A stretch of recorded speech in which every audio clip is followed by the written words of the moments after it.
for the garden? Or like just she just wanted to know like what different species there were to choose from, I guess. Well, there's a whole bunch. Matter of fact, I'm doing a real quick Wikipedia thing. Just want to check. It is 210 to 340. So there's over 200 different species of flowering plants called magnolia. Now, that's worldwide, though. We have probably the four most popular, and these do good in the yard. Y'all are familiar with our state tree, the Magnolia grandiflora. It's a monster. It gets really big, but there's a small form of it called Little Jim. Little Jim makes a large shrub, really a small tree, but a large shrub. It fits in most landscapes. It's got smaller leaves and smaller flowers, but Little Jim Magnolia is a dwarf version, sort of like a dwarf version of our regular magnolia tree. It rocks. Then there's the sweet bay magnolia I mentioned earlier. Mostly drops its leaves in the winter. Not a big tree, small flowers.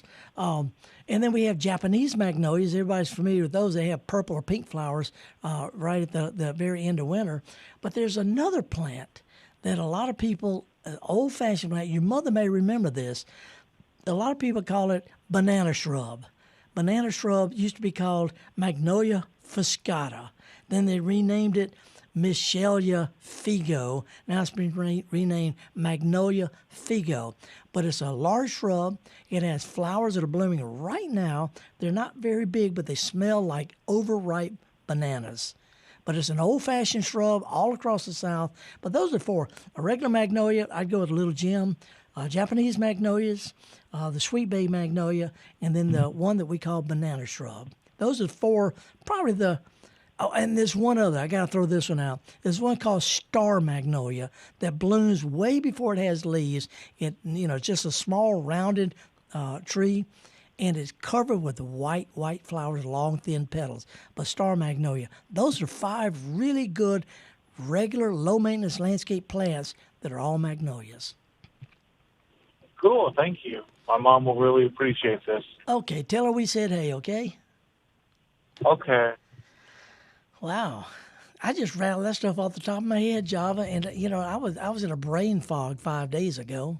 Well, Brandon was satisfied with your answer. Good. That's a good thing. Good. Magnolia just ain't your mama's magnolia anymore. So let's go down to Fairhope, Alabama. Good morning, Frank. What's up? Good morning, Felder.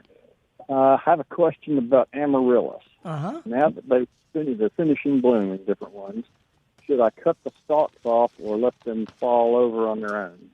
Oh, that's just a cosmetic thing. I cut them off because they flop over and they get in my way. I've got a little tiny garden. My walkways are small. But now if you leave them alone, sometimes they'll actually make seed pods. And you can grow them from seed, but it's quicker to divide them. But it's just mostly a cosmetic thing. Yeah, okay. Very good. I appreciate it. That's it? Yeah, that was it. The wife and I always have a discussion about Okay. I take back everything I just said. You do whatever is appropriate for your situation. Yeah. How about that? With a few exceptions, I do fairly well when I can quote Felder. Yeah, A few notable exceptions being the pruning back a lemon tree. Trust me on this. There's a lot of people who say you should not trust Felder when it comes to gardening advice, because I used to have a button I used to wear. It's a little lapel button. It said, "Take my advice, I'm not using it." Yeah. Anyway, good luck on that. Have a good weekend. Hey, here's something you can do, Frank. You still there? Yeah, I'm here. Get you a coat hanger and straighten it out and stick it down through that hollow stem and make it stand up, and then spray paint the tip of it purple and see if she notices. Use a coat hanger to make it stand straight up, right down the middle of it, and then paint the end of it, see if she notices, and let me know. No. I'll try that. Come on, brother. We're having some fun here. Take care, man. Good luck. I'm not sure he was going to go with that, Java. He seemed kind of skittish on the screen. That's all right. That's okay. And let's slide up to Mike, see what's going on in Tupelo. Mike, what's going on, man?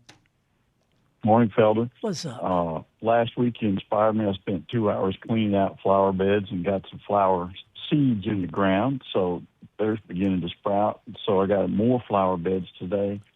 But I've got irises, and they've been in that bed 5, 6 years maybe, and I get lots and lots of leaves, and I'm not getting any blooms hardly anymore. Yeah.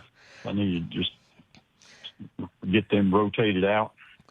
Well, here's the thing on irises, and by the way, there's iris societies having shows all over the place right now. They're fantastic. I have several irises myself. Don't have room for all of them, including Louisiana iris, blah blah blah blah blah. But the bearded irises, the one that most people grow, they grow from a sort of a stem called a rhizome. It's not a root, but it's a sideways stem, and if that rhizome is not baking in the sun, it's not going to produce good flowers. The irises will bloom in the shade, but if they're planted deep or they get covered up with leaves or mulch or dirt, if that rhizome is buried, the little flower bud either rots or a slug chews it off. The end of every rhizome has got 3 little buds. It's sort of like 3 knuckles. The 2 on each side. There's 1 in the middle. 2 on each side are leaf buds, and the one in the middle is a flower bud, and it's real tender. So if they're real crowded, or if they're covered up in leaves or mulch or dirt, that middle one is going to rot off. That's a flower bud. So, if you want to remove some, Mike, what I would do is I would dig them up, sort of cut the flowers in a little bit of a fan shape so they don't flop over, and replant them with the top of it sitting on top of the ground. Just dig enough dirt, just tuck the roots down in it, and bash the top, and leave it with the top of it showing. That'll help a whole lot. If you need to, you can use some coat hangers or something to bend over and sort of staple them in the ground to keep them from flopping over at first. But the iris is one of the few plants that does not like to be mulched or it won't flower.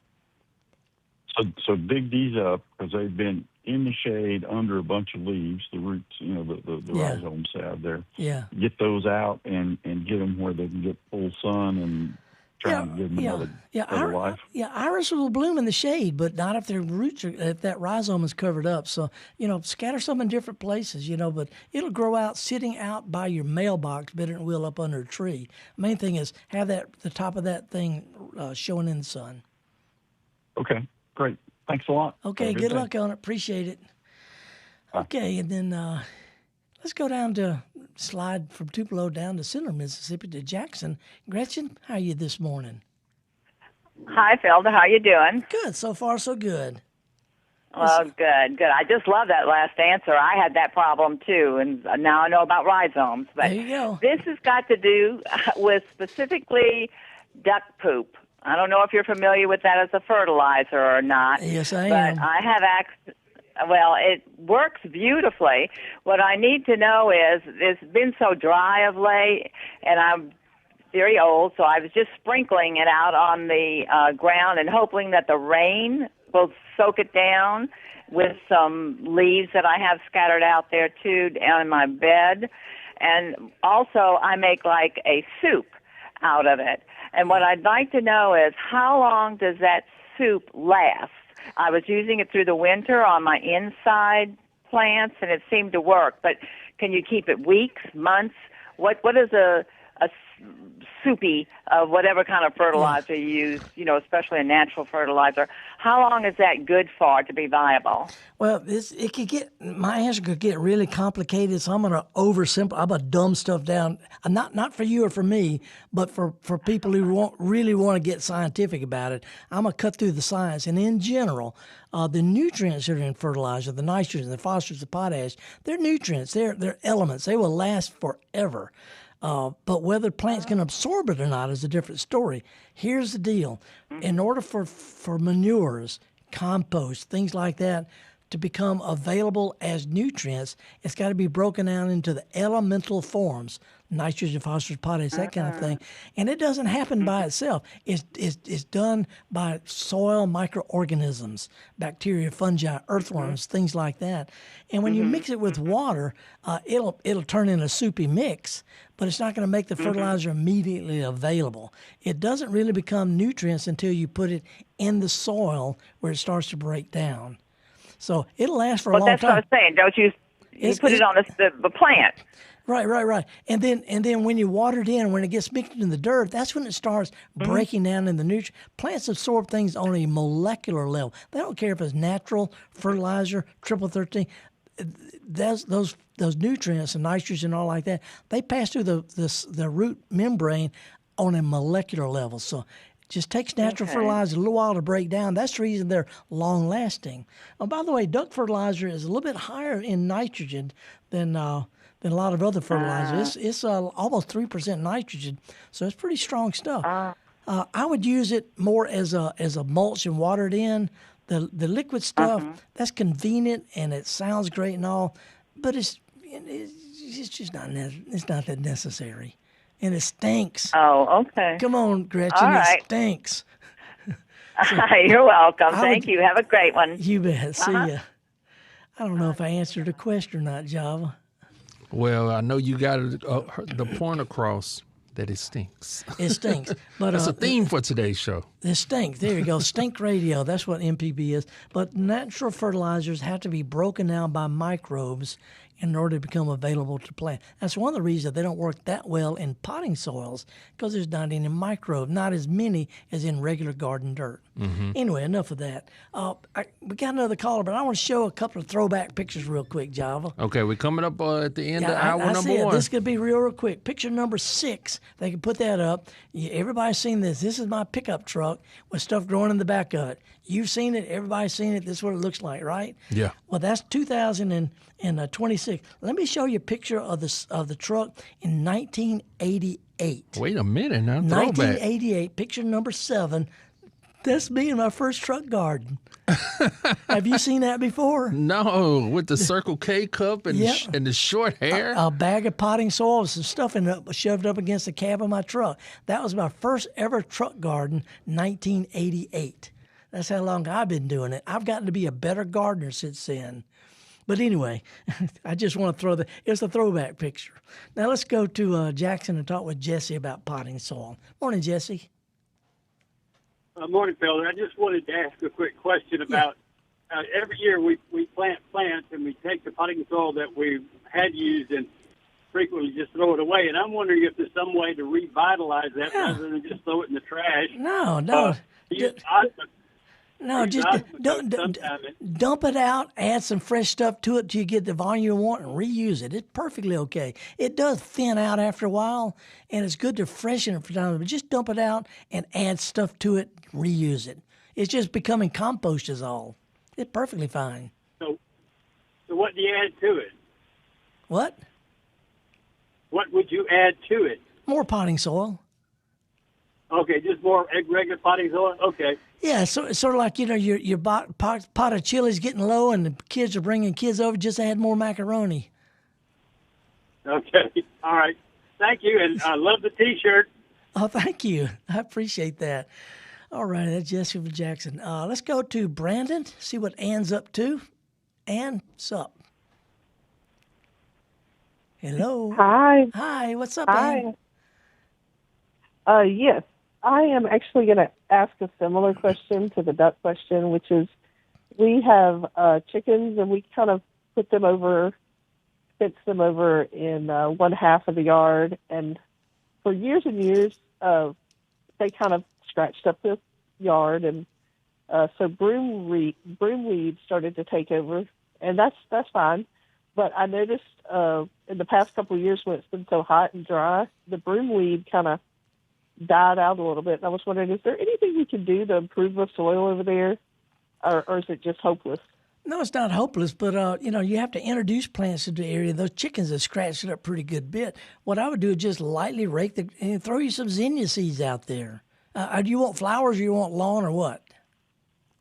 Oh, just whatever. Just whatever. Just well, not, I mean, if you so dry and well, it's just like really dry looking right now, and no, not even broomweed's coming up. Yeah, well, the broomweed, which it doesn't grow in deserts. Okay, so other than covering the area with some mulch or some leaves or something, or watering it from time to time, almost anything will grow there. But you're gonna have to water. If you can't water, just I don't know, throw some zinnia seeds out there. Throw I'm drawing a total blank.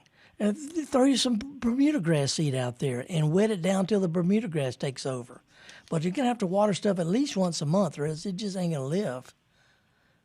Okay. Yeah, I was thinking about that, putting some of the leaves from the other side of the yard over there. That'll work. And like I say, if you want to grow stuff, you got to water at least to get it started. I mean, I'm gone for 3 months at a time. Nobody waters, but to get stuff started, you got to water it. Oh, and you were mentioning the lavender. So the lavender substitutes that you mentioned, do any of them smell fragrant? Yes. Okay. Yes, different sound. I'll talk about that when we come back. If you could stay tuned, I got a really good alternative we'll talk about when we come back. We're at the end of our first hour. Great. Okay. Well, thank you for calling in. You. And Rebecca, I guess Rebecca's going to have to hang on. Yeah, Rebecca from Fulton, we appreciate you for calling. Please hang on. We got to slide to the next hour. Yeah, or if you could give our call screener just your question, I can answer if you can't hold on. But I'm a horticulturist, Felder Rushing.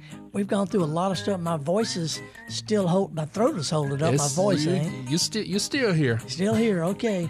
And I got some stuff to talk about. Boy, if I got some stuff. Rooting African blue basil. How to make a humidity chamber. Plants with square stems. Okay, how to eat daylily buds. We got a lot of stuff to talk about, but this is about you and your garden. Here at MPB, we want to take it to the streets. In this case, we want to take it out into the yard. So stick with us, folks. If you want to check us out on live stream, we show pictures during the break. But other than that, we'll be back live with the Gestalt Gardener, me and Java Chapman and Dimitri and Abram and all the other folks here at MPB. We'll be back with more of the Gestalt Gardener Hour 2 right after this. Stick with us, folks. We're going to still keep getting dirty.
Do you have an item with a story to tell? Experience the Mississippi Antique Showcase April 17 and 18 at the CAPS Entrepreneurial Center in Stoneville.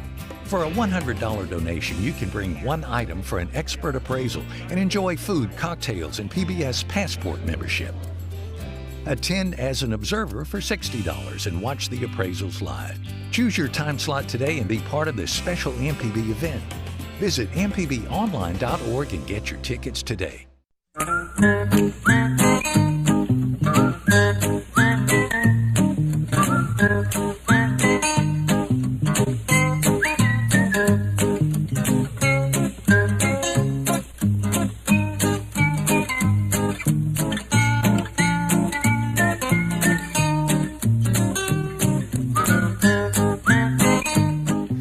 Okie dokie, folks, welcome back. Felder Rushing, horse from getting over a cold. I can't get over it. You know, it's one of those coughs, there's nothing there. There's nothing there, Java. Yeah, I had something like that a couple months ago. It really knocked me down, and then it took a couple days to just kind of get back to normal. Yeah. Like, you're okay, but you weren't 100%. Yeah, that's right. Well, and I got some stuff, but Rebecca has been holding on since the last hour. Rebecca from Fulton, way up in the what I call the ice box of the state. She's Rebecca, been holding on. Thank you for holding. What's up, lady? What's up? Thank you. Oh, goodness. It's a great day. No, I was calling because I wanted to find out. I've never planted a bed. Yeah. And this, I know this is a beginner question, but okay, I've planted a camellia bush, and it's been there for a while. It's in shade, but I don't know. In Itawamba County, everything is red clay dirt. I mean, my mom fussed about how, you know, Tishomingo County had the best topsoil, and here we've just got red clay dirt. No. Red clay dirt is great stuff. You just got too much of a good thing. Okay. So do I put topsoil? I mean, do I use potting soil on top of my put on top of the bed, or do I mulch, or is it like crackers versus crumbled up crackers? Yeah. So you've listened to this program before, haven't you? Yeah. So you have a camellia. You want to plant some more stuff around it, or what? Yes, I want to plant a bunch of stuff. There's just it's a small bed, but it's got a camellia in it. It's a small camellia. Okay. Yeah, and it's not growing any. I mean, it's not dying, but it's not growing any. When did you plant the camellia? 2 years ago. Yeah, I guess 2, 3. It takes a little while for plants to get established. Woody plants, trees and shrubs, until they start growing new roots out into the dirt, they're going to just sit there because the roots aren't enough to promote. The top can't grow quick because it doesn't have anything to support it. So the top growth is going to be proportional to root growth. Anything you do to help the plant grow roots will help the plant grow up. So it could be that when you dug the hole, you just dug a hole and stuck it in there. But when you pull a plant out of a pot, it's really important to loosen up that potting soil and stir it into your dirt. Otherwise, you've got a core or a plug of bark basically in a clay pot, and it stays wet, dry, wet, dry, wet, dry. What you want to do is mix some of the potting soil with your dirt so the roots have a combination and will grow straight on out. So if you didn't loosen up that potting soil a lot when you planted it, plants could be stunted. Here's what I would do. Okay. Go out as far as, away from the trunk a little bit, foot and a half, 2 feet. Okay. Take a shovel, dig the dirt, turn it upside down and shovel deep. It's going to be a little trouble, especially if it had any rain in a while. But if you just take the dirt and turn it upside down, one bite at a time, it's a pain, but this way, this old guy does it.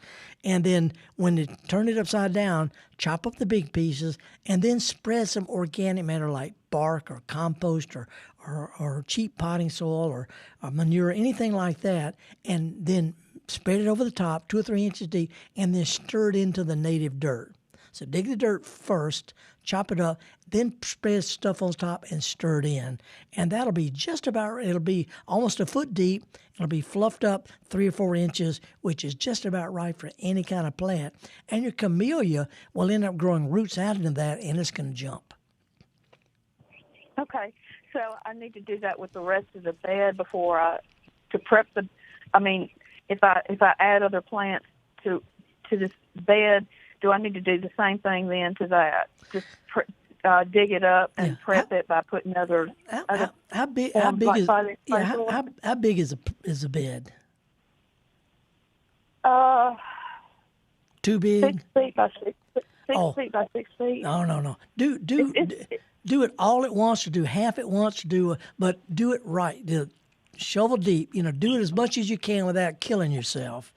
And if you need to take a couple of breaks, a couple of days off to catch your breath, but do it right the first time, whether you do the whole bed or sections of it. And once you get a solid foot deep, shovel deep, okay, and with some stuff added to it, it won't be red clay anymore, but it won't be crackers in a bowl of chill, in just a bowl.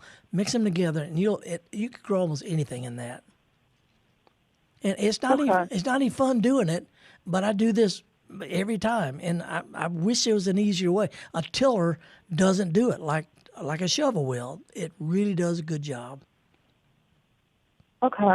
Well, thank you so much. I just felt like it was such a beginner question to ask. No, it's not a beginner question. You'd be surprised at how many old hands just dig a hole and shove a plant in it, walk away, and wonder 3 or 4 years later why is it not growing.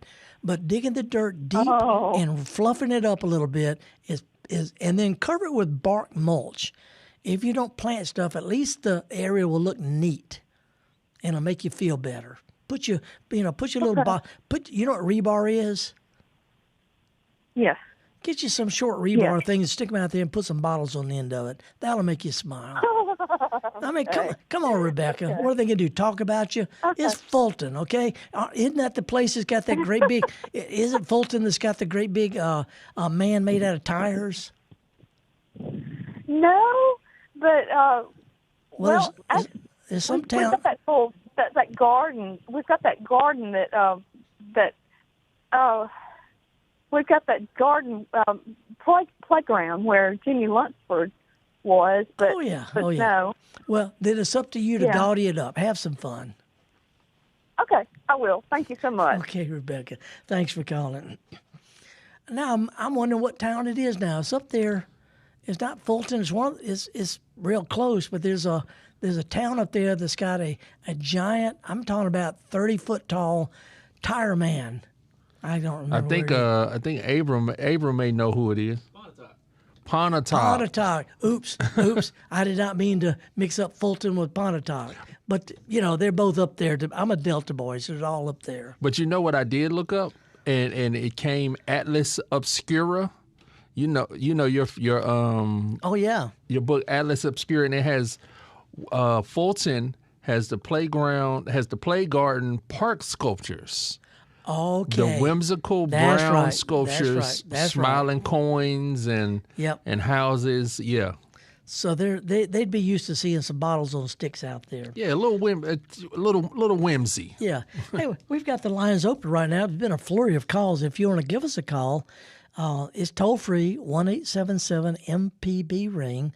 I want to mention that if you're not on YouTube, or if you're not on MPB online on the live stream, you may not have seen the picture of the voodoo lily that I've been holding up. So I'll tell you a little bit more about that later. But while we're waiting on some calls to come in, let me show picture number 9. If we could get Abram to put up picture number 9. This is what people say doesn't happen. This is what happens when you set fire to pampas grass. People say, how do you get rid of the pampas grass? You want to cut it down, let it start. Well, I just set fire to it. Yeah, well, this is what happens, okay? Well, I've been doing, my dad does it every year, whatever. If you set fire to pampas grass and you let it smolder, it kills the pampas grass, and little pieces of pampas grass come around the edge of what? If you think this is pretty, which I kind of do, I think this is pretty in a way. I think the stinky flower is good. If you're going to be stinky, this is as good as it gets. Yeah. Okay, from that perspective. Well, anyway, set fire to grasses. If you're going to do that in the fall, have a hose in your hand, and as the fire burns the leaves, start putting it out. Don't let it burn down and smolder in the middle of the plant. So, anyway, I wanted to talk a little bit about kind of a new plant that's hard to find commercially, and I went out to get some this year, and it was all sold out, and I want to tell you how I dealt with it. But first, let's put up picture number 8. I'm getting a lot of calls about this Java. People are saying my gardenia leaves are starting to turn yellow, and this is real common. They're saying my plant's dying, but if you notice, that's the old leaves. The new leaves look fine. They're nice and green. But as the older leaves, last year's leaves of gardenias, as they start to fade, in this particular plant, they turn bright yellow. And it's scary. That's pretty little yellow. It is. If you look at it that way, but people think my plant's dying. No, that's just the old leaves. So if you're seeing that happen, on the other hand, I don't have a picture of this. If you've got plants there that leafed out and they've turned brown and the leaves are stuck to it, I see a lot of shrubs like this and a few trees. If the new growth comes out and it turns completely brown, like it's dead, it probably is. A lot of times plants that have got winter damage or root damage from drought or whatever, they'll put out new growth from stored up energy from last year, but there's nothing to support it, so it quickly sucks the twigs dry. So if you got plants that leafed out and they've completely browned out, good chance is they're dead. Just a rule of thumb. So anyway, let's go up to, okay, there was Corinth. And there was Fulton. There was, I forgot the other town already up there. What, we talking about Pontotoc? Yeah, Pontotoc. Yeah. Well, let's go to Corinth because they're all up there. I'm a Delta person. To me, that's up in the hill part of the country. Beth, what's going on in Corinth? Yes, sir. I have a sweet bay magnolia, and I know you may have already covered this in the earlier part of the show. I haven't been able to listen to the whole show. But my little sweet bay is about 5 feet tall, and it's about 2 years old. and I planted it in my front yard, and the hole was good. It was I dug a good hole, and I have fertilized it with holly tone, and I have fertilized it with coffee grounds, and it is mulched around it with pine needles. Uh-huh. So it has, bless its heart, it's had like maybe 3 little small white blossoms. Yeah. And it's been there just sitting there for 2 or 2.5 years, and it's not blooming a lot. So I'm looking forward to this spring and summer. Maybe it will.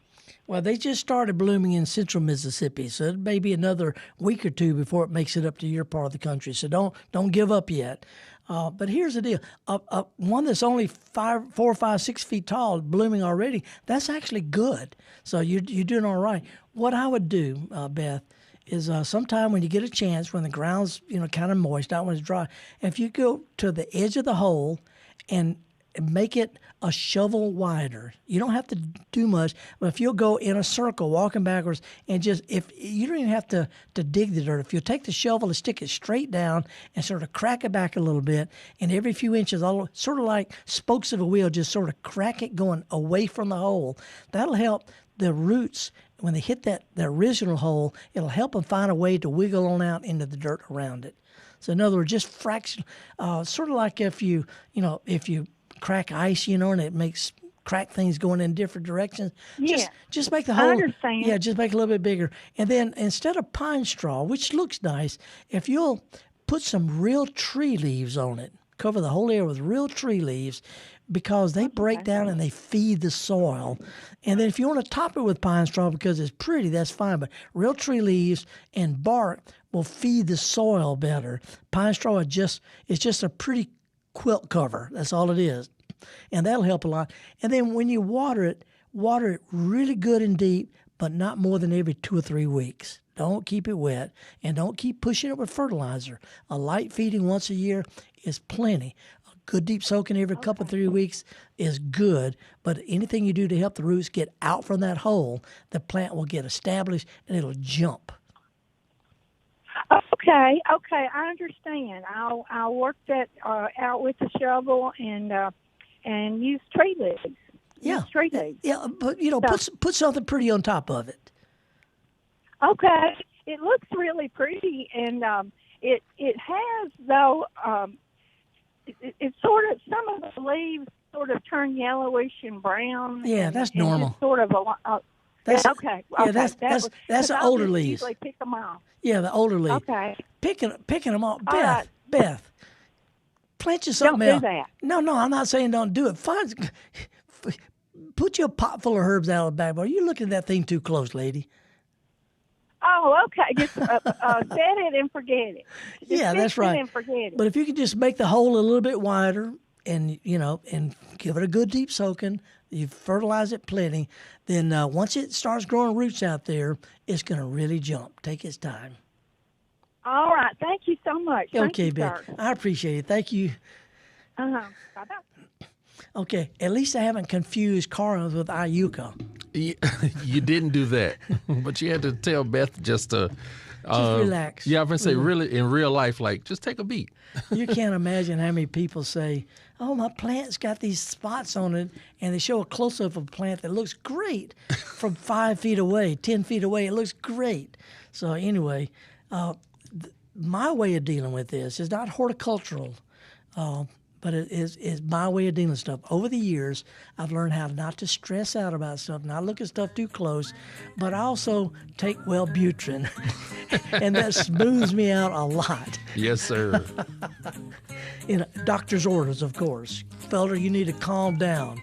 So anyway, I'm horticulturist Felder Rushing, Java Chapman, Abram, and Dimitri. What is Dimitri doing back there? He's doing all this weird computer stuff. Yeah, Dimitri, he's one of our radio engineers, and he's back there just... He's fiddling with stuff and all these screens and all. I like that. That's his job description, fiddler. He's fiddling with stuff, that's right. But he's got a sense of humor. Anyway, we appreciate all the folks at Mississippi Public Broadcasting. And if you get a chance later, 2 hours is a lot, go to YouTube or mpbonline.org and click in Gestalt Gardener, and you can see the stuff that we're talking about. We'll be back with more right after this. Do you have an item with a story to tell? Experience the Mississippi Antique Showcase April 17 and 18 at the CAPS Entrepreneurial Center in Stoneville. For a $100 donation, you can bring one item for an expert appraisal and enjoy food, cocktails, and PBS Passport membership. Attend as an observer for $60 and watch the appraisals live. Choose your time slot today and be part of this special MPB event. Visit mpbonline.org and get your tickets today. Hatred destroys the one who hates. The others that you hated, going about their business, care of us. So the legacy of Medgar Evers is an understanding of our own humanity and of our own responsibility of seeing that in other people. He is written out of history. He's just not included as Malcolm and Martin. To me, it's the 3 M's, and Medgar's right up there at the lead. Everlasting, Life and Legacy of Medgar Evers. Watch now on MPB Passport. Visit mpbonline.org for more. School choice, rural hospitals, voter access. The 2026 Mississippi Legislature will impact you and your family for years to come. MPB brings you At Issue, a weekly analysis of the legislative session and the issues affecting you with perspectives from both sides of the aisle. Brandon Jones and new At Issue analyst Rebecca Staples join me, Wilson Stribling, every Monday at 5 p.m. only on MPB Think Radio and wherever you get your podcasts. MPB, your stories, our mission. All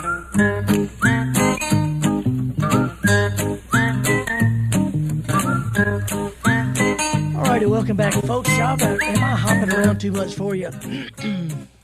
No, you're hopping around just the right amount. Antihistamines, man, antihistamines. And just like the voodoo lily stinking so bad and the magnolia smelling so good, canceling them out, the antihistamines and the Wellbutrin aren't canceling each other out. They adding on top. Yeah, one of our producers, Liz Guild, had just mentioned that I'm going to be at the farmer's market at the Max Meridian on May the 2nd.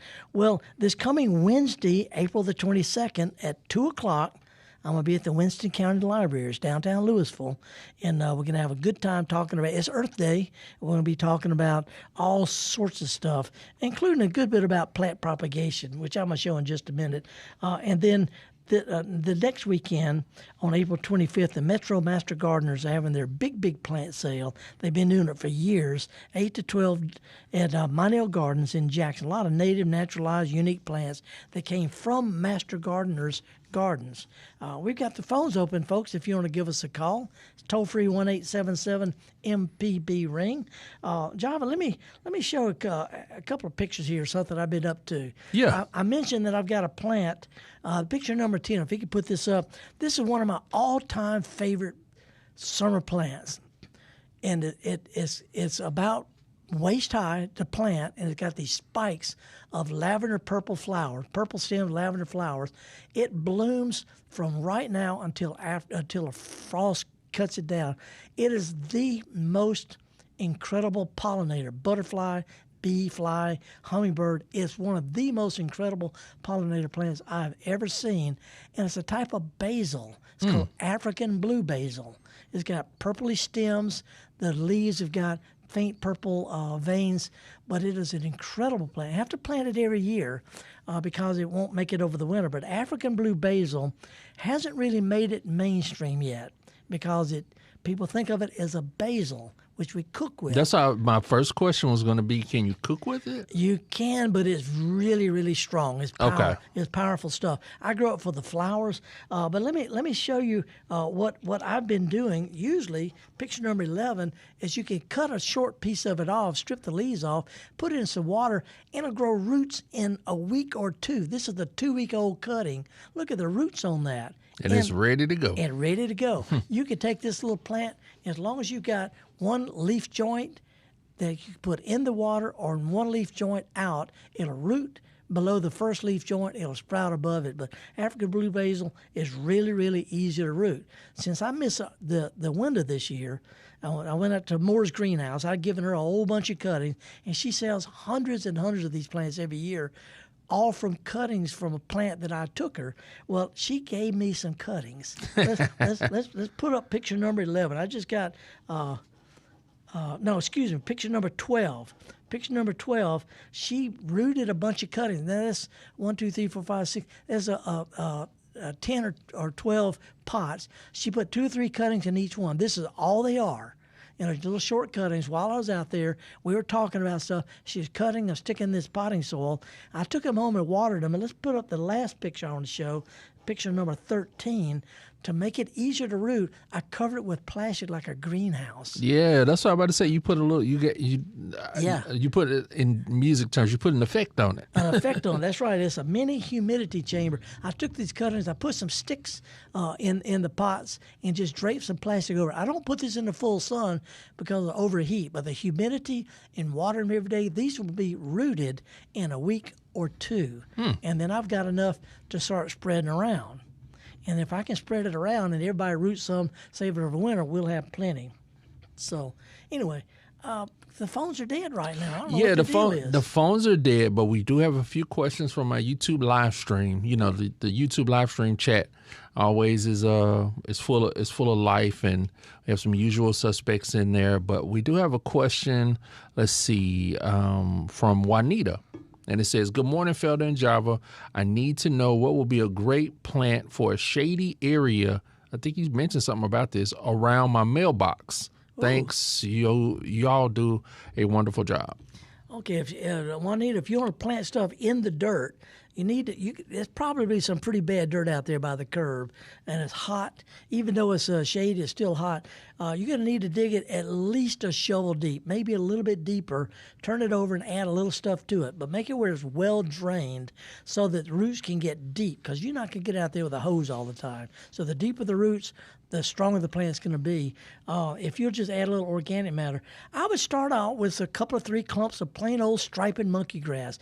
Bog standard striped monkey grass, but get this, plant it part in and part out of the dirt. Monkey grass will make a clump almost a foot tall with spikes of blue flowers in the summer if you plant it maybe a third of the way out of the ground. And that's a good start. And then if you want to plant something else for effect, you could put, I don't know, some a cast iron plant if you want. But for flowers, put you a coleus plant out there. Coleus will do well in the shade. Coleus will do well. Caladiums, but the caladiums you have to water. Impatiens, but impatiens and coleus and I forgot it. The antihistamines are giving me a fog here. Impatiens, coleus, and caladiums. That's a real pretty scene. You could also set a pot out there and put your flowering plants in a big pot. That way, every time you go out to the mail, just take a gallon milk jug full of water and water just the pot. And that way you got the monkey grass all the time. Put your big rock out there. That's all year. And then the summertime, put you some shade plants in the pot. In the wintertime, plant pansies and violas and things that'll get winter sunshine. That way, at least once a week when you go down and check your mail, just carry a milk jug of water down there. There. That's a good one. Now, we do have a phone call coming in. We got one more question from the YouTube. Okay. And it says, "Morning," and this is Felicia. I don't know if you were... Felicia seems like she knows you. She says, "Morning, it's me again from Raymond, Mississippi. Miss meeting you last weekend. Where were you last weekend? I guess at the farmer's market? Yeah, it was fun. Should I give my peppers, tomatoes, any type of fertilizer or what? Plants looking good, signs of fruit bearing showing." Yeah. Yes, you do need to fertilize them, but here's the deal. If you give them too much fertilizer, it throws them into growing phase. They'll kick those little flowers off. So I would use just a real small amount, whatever. If you want to get something for vegetables or flowers, same thing, vegetables, flowers. Just scatter it around there real light. Or if you want to mix up something like Miracle Grow, there's a bunch of liquid fertilizers at half strength. Whatever it says to put in a gallon of water, put in 2 gallons of water. That'll fertilize them. They'll be sturdy and stocky and produce well without overdoing it. So that'll help a lot. And by the way, before we go into this thing, I sent you a picture. Did you send it on to them?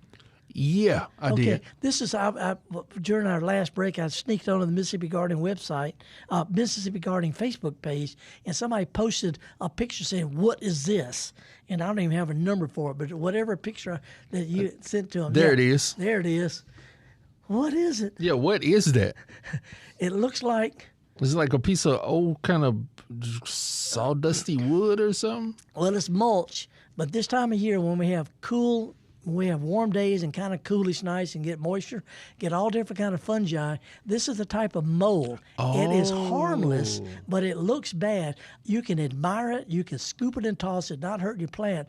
But, and I'm not making this up, Java, only on public radio you're going to hear this, it's called dog vomit fungus. Because that's what it looks like. I'm not trying to be gross here. That's what it's called, and you can see why. Scientific name. Yeah, that's right. Folk names are descriptive. But anyway, it shows up in mulch. It doesn't hurt the plant. Looks bad unless you got a sort of a bent way of looking at things like I do. So just scoop it and toss it or ignore it. It's not a big deal. It's really not. So can we talk to Elizabeth before we go to our what? Yeah, no, let's talk to Elizabeth and then we'll do a cheesy tune. Yeah, calling from Jackson. Hey, Elizabeth, what's up? Hey, good morning. Howdy. I am absolutely smitten with I think they're primrose or evening primrose that are all over the sides of the interstate and the road right now. Those beautiful pink flowers. And I want some in my yard so badly. And I have been sneaking around with a shovel in my trunk, which sounds horrible, but I have been digging up a clump here and a clump there in areas like next to the interstate where I know that I'm not on someone's property or doing anything. But I cannot seem to get it to home and in the dirt fast enough. It's like the leaves almost burn or something between me digging them up and me putting them in. I'm with you. And I grow this in my yard. If you know where I live, drive by and look at it in the cracks of my driveway on purpose. Okay? Here's the deal. And it's called showy evening primrose. Some people call it Mexican primrose. It's a native plant. Okay. And when it gets through blooming, the plant just sort of disappears. It's not a pretty plant all year. Yeah. It's just this time of year. Yeah. Here's the deal. If you dig the plant up and move it, it's going to die. Right? This is the same thing with that. If you're tempted to get some of that purple verbena that's along the highway, same thing. But if you'll cut it back and move just the roots and a little piece of it, it'll survive. Okay. But the flowers and the leaves suck it dry before we put out new growth. So if you want to move some, cut it back, dig up that little area of dirt and all, and transplant that and water it, and it'll be next year before it blooms, but it'll survive. Perfect. I'll do it. Thank you. By the way, it is a fantastic plant, and it goes. So pretty. It goes. It'll spread on you. So if you'll notice, if you go by my place, I've got it growing and surrounded by concrete where it can't get away. It's so pretty, so pretty. Anyway, I'm going to drop by and check it out. Thank you. Yeah, move just the plants. I mean, but not the top bits. They'll put out new growth. As if you're trying to get rid of it, you can't get rid of it by cutting it down, so don't worry about cutting it down before you move it. Okay. Well, I'm glad to know I'm not doing something wrong. It's not just me. I'll give that approach a try. Thank you. You bet. Nothing to it. Appreciate it, Elizabeth. So far, people have been asking me stuff I know, Java. That doesn't always happen. No, but you like you like to get stumped once in a while. I do not mind it at all. I am just astounded. And there's something we're going to talk about when we come back that really astounded me.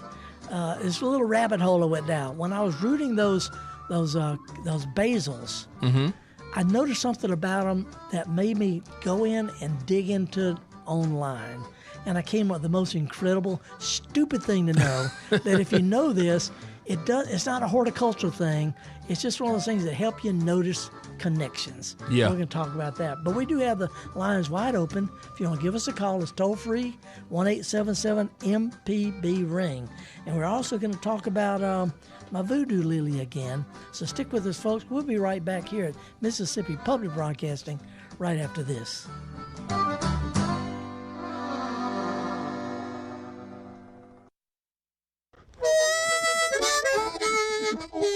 Hi, ladies and gentlemen. My name is Bobby Rush. As a blues man, I love Mississippi Public Broadcasting.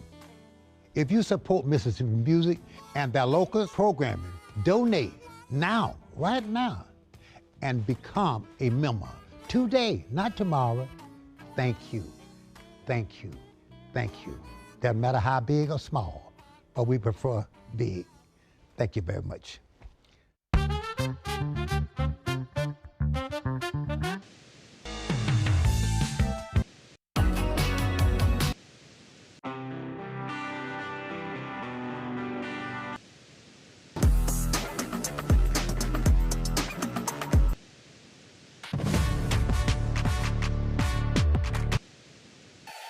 Together through the years, together in the future. MPB, your stories, our mission. Mississippi is a place of deep roots where every story matters and every voice can be heard. At MPB, we stand with our local communities, bringing you the voices of those who shape our state through local programming that reflects our culture across small towns to big cities, from the Delta to the coast. We tell the stories that define us, from the music that carries our voices to the leaders who inspire change. MPB brings you the heart of Mississippi, celebrating Mississippi one story at a time. MPB, your stories, our mission.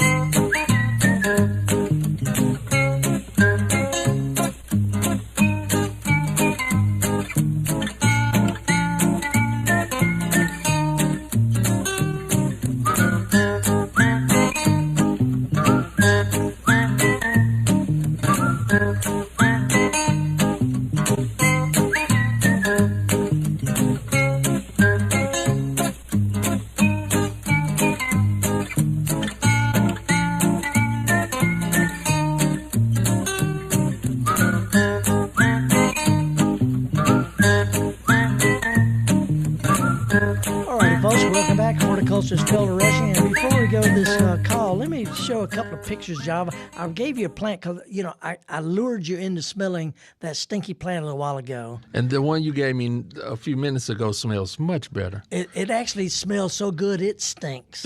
Okay, but let's put up picture number 14 if we could. This is a combination of a plant that I took yesterday up at Moore's greenhouse. These are different kind of coleus. They'll grow in the sun, but they need to be watered. They grow in the shade. But this is the type of plant, it's in the mint family. It's in the same family as basil. But anyway, I grow some different kinds because my sweetheart likes them, and we have to water them. But when they were rooting some, I noticed something unusual about coleus and mint and basil and stuff like that. If you pick up that plant I gave you, that's called Cuban oregano. Okay, and it's an ornamental plant, but notice that the stems are square instead of round like a pencil. Yeah, they got and thick too. Yeah, let's put up picture number 14. This is before we take our phone calls. Picture number 14: coleus and mint and basil and oregano. They all have square stems. This is the stupid thing. They're square as they can be, and who notices stuff like that? But when you're doing that, I went in and looked it up, and come to find out the mint family is huge. It has all these plants in it that, like I say, oregano and mint and all that. And that's a powerful smell. But it smells better than that voodoo. Yeah, but they have square stems. That's just one of those stupid things. But in general, it's not true across the board. If it's got square stems, it's likely to be in the mint family, which includes coleus and basil. A stupid thing to know. Oops, we lost our call. Give us a call back. I talk too much. But we do have somebody from the live stream. Okay, but I just want to throw that out though. Coleus, mint, basil, they got square stems, and that's not a stupid as non-horticultural little detail that helps you focus on your garden. So who we got on live stream? Well, before I get to the question, I do want to say this is a good morning from Van Cleve. That's Valerie. And, of course, we got Margie in here. We have Amanda in here. We have Ken in here. Pamela is in here. Some of our usual suspects. I am missing Timothy. But Timothy. Yeah, but the question comes from Jacqueline. And it says... Jaqueline. Jaqueline. Jaqueline. Jaqueline. What is a... If you know, you know. Yeah, if you know, you know. what is a good flower vine to put? What is a good flower vine to put on a trellis that is in the shade? Whoa, that's a good question. That is a really good question. First of all, ivy, plain old ivy, variegated ivy. It's a pretty plant. It grows well in the shade, and it looks good all the time. And if you want to gussy it up, go by Hobby Lobby or Michael's and get you some pretty little flowers.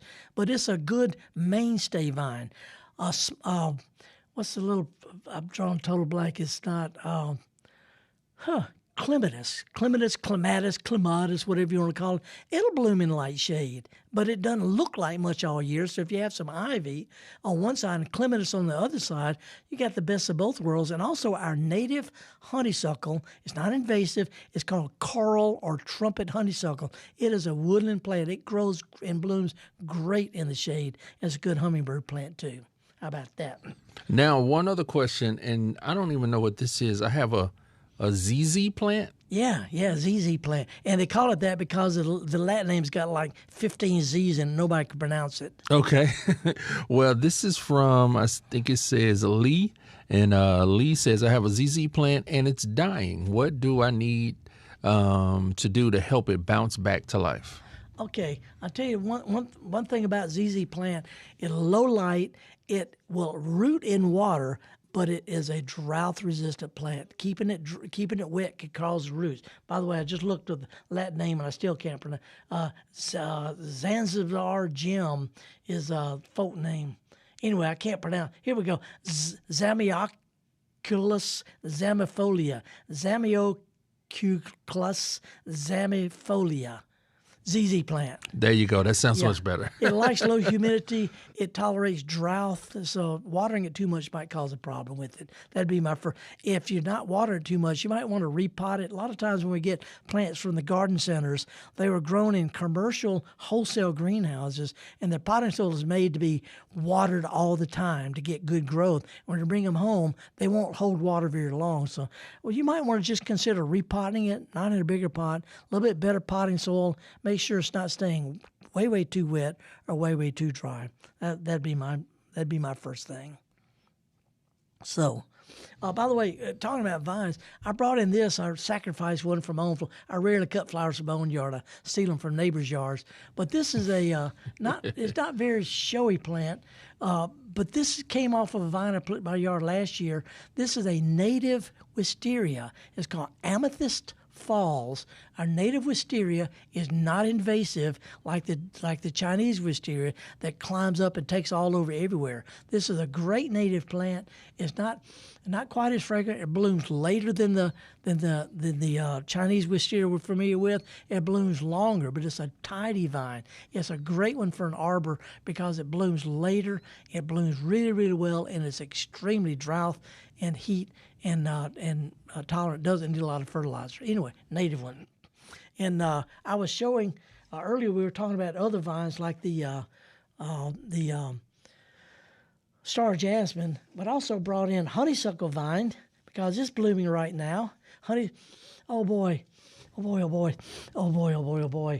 then I start smelling things like, okay, calm me down. Ligustrum, too much. Ligustrum and privet. But I've got Japanese ligustrum, wax ligustrum, a Chinese ligustrum, which is called privet, honeysuckle, Japanese honeysuckle. I've got the star jasmine. All of these are blooming right now, and they're really fragrant. So choose one. Go around the neighborhood. Take a sniff. If you see something you like, make a point to put some in your yard. Now, let's slide down to Biloxi. We got Not yet. You jump. Yeah, Felder, you got to take a beat.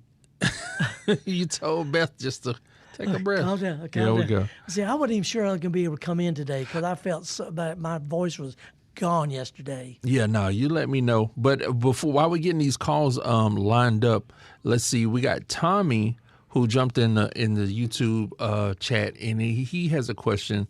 Good morning. I have a peace lily I received as a gift from a florist.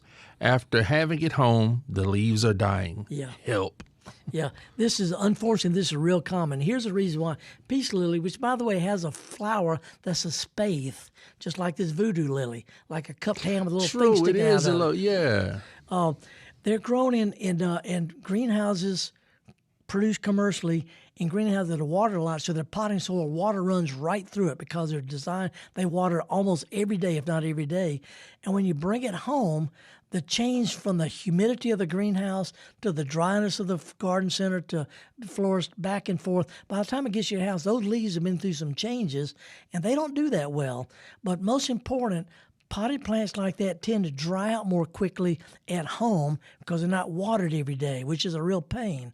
So in a lot of cases, you need to either water a little bit more often, or if you're keeping it wet, that'll cause the leaves to root too. It's almost always a too wet, too dry, back and forth thing.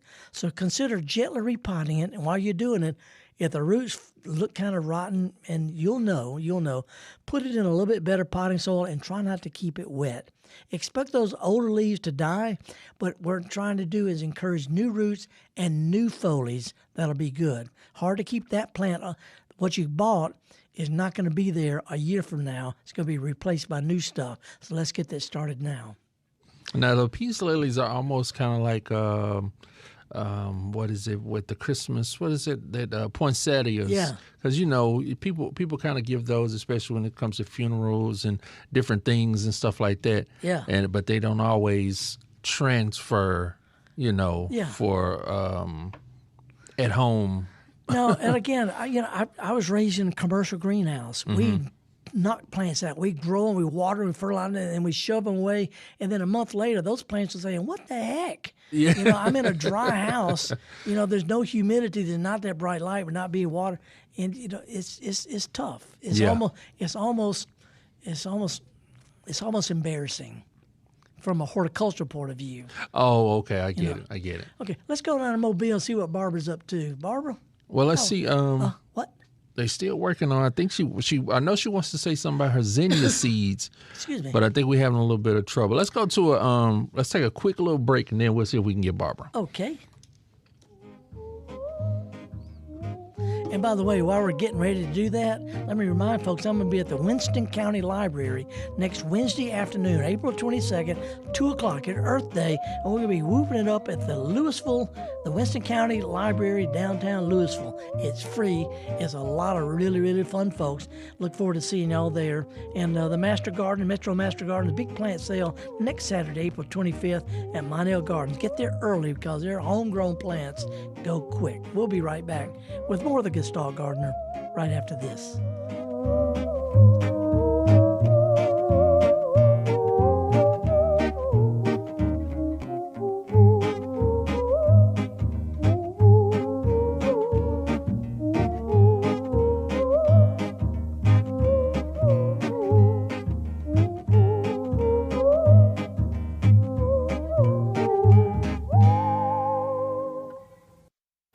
Mississippi.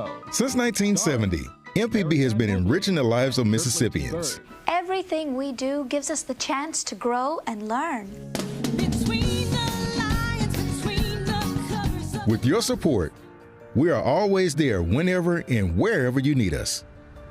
Together through the years, together in the future. Please consider making a donation at mpbfoundation.org. MPB, your stories, our mission. Do you have an item with a story to tell? Experience the Mississippi Antique Showcase April 17 and 18 at the CAPS Entrepreneurial Center in Stoneville.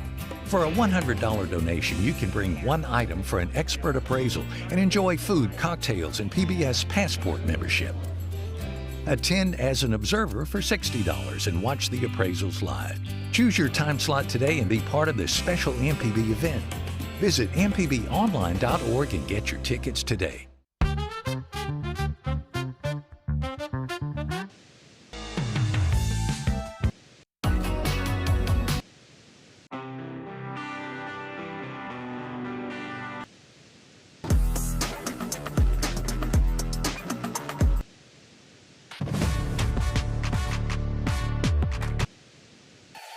Together through the years, together in the future.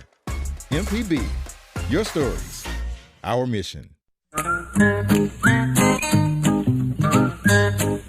Alrighty, folks, now let's see if we got Barbara from Mobile. Barbara, how are you this morning?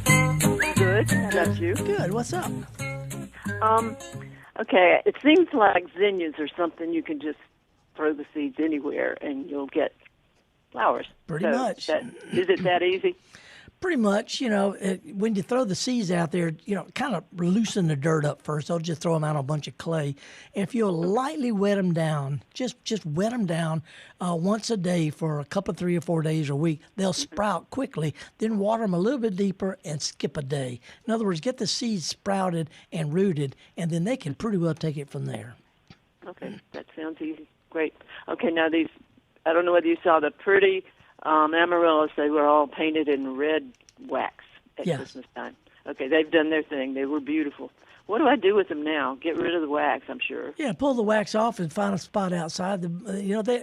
Sun or shade, they'll do great in Mobile. They'll actually multiply. But put them in a nice little flower bed about neck deep, maybe a little bit deeper, and they'll do great from here on. Okay. How deep do I? Neck deep. Is anything showing anymore? Nah, just neck deep. They don't care. Okay. I didn't know what neck deep was. Oh, well, okay. Look. Where with no, not your neck. Not my neck. No, the top of the bulb, where the sprout comes out. Right. Yeah. Yeah. But I trim all that off pretty much, right? Nah, you can leave it on. If you do, trim it back a little bit. Leave some green on it, and it'll keep sending food down to the root. Okay. If it's floppy, cut some of it back. All right, I'll do that. And also, 2 beautiful ferns that I bought on sale, but they didn't last too long because they are so root bound. Yeah. Do I just dump that out, cut it in half pretty much, spread the roots out, and then put it in 2 more hanging pots? That's it. Okay. Pretty straightforward. That was easy, huh? Okay, Barbara. Thank you for your call. Yes, sir. Thank you.